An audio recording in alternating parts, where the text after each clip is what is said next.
السلام علیکم، ہم سب نیوز کے ساتھ میں ہوں محمد حارث۔ نظر ڈالتے ہیں اب تک کی ہیڈ لائنز پر۔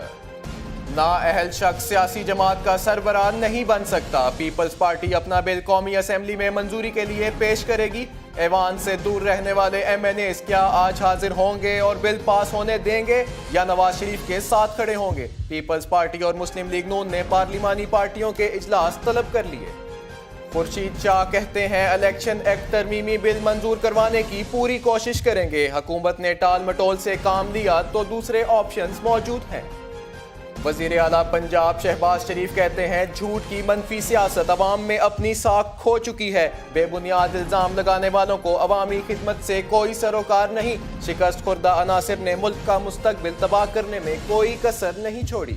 احتساب عدالت نے اثاثہ جات ریفرنس میں وزیر خزانہ اسحاق ڈار کو مفرور ملزم قرار دے دیا، اشتہاری ملزم کی کارروائی شروع کرنے کا حکم۔ اسلام آباد میں دھرنا 16ویں روز بھی جاری، جڑواں شہروں کے عوام کی مشکلات کم نہ ہو سکیں، سپریم کورٹ نے نوٹس لے لیا، سیکرٹری دفاع اور سیکرٹری داخلہ سے تفصیلی رپورٹ طلب، آئی جی اسلام آباد، آئی جی پنجاب اور اٹارنی جنرل کو بھی نوٹس جاری۔ جسٹس قاضی فائز عیسیٰ نے ریمارکس دیے کہ یہ کون سا اسلام ہے جو کہتا ہے راستے بند کر دیں۔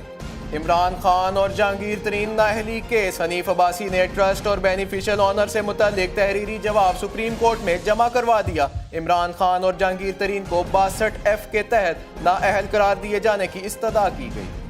الیکشن کمیشن میں تحریک انصاف فنڈنگ کیس کی سماعت، آج بھی پی ٹی آئی نے اکبر ایس بابر کے اعتراضات پر جواب جمع نہیں کروایا، الیکشن کمیشن نے پی ٹی آئی کو جواب جمع کروانے کی آخری مہلت دے دی۔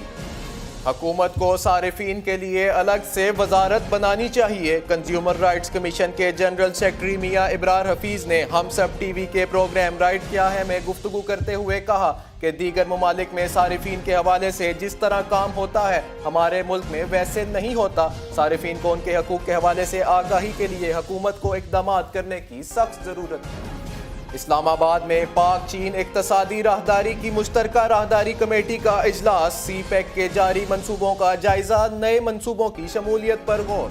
کراچی کی انسداد دہشت گردی کی عدالت نے بانی ایم کیو ایم سمیت محمد انور، طارق میر اور خواجہ ریحان منصور کے ناقابل ضمانت وارنٹ گرفتاری جاری کر دیے، ایف آئی اے کے مطابق کے ایف کے فنڈز کا غلط استعمال کیا گیا۔ حزب اللہ کے رہنما حسن نصر اللہ نے عرب لیگ کے الزامات کو مضحکہ خیز قرار دیتے ہوئے یمنی باغیوں کو اسلحہ فراہم کرنے کی تردید کر دی۔ غیر ملکی خبر رساں ایجنسی کے مطابق دارالحکومت قاہرہ میں عرب لیگ کا اجلاس ہوا، جس میں لبنان کی مسلح جماعت حزب اللہ پر عالم عرب میں دہشت گردی کا الزام لگایا گیا۔ اب تک کے لیے اتنا ہی، دیکھتے رہیے ہم سب news.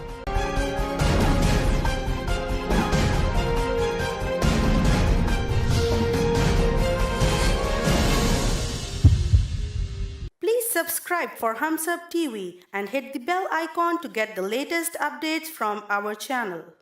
Please like Hamsab TV to get the latest updates from our channel.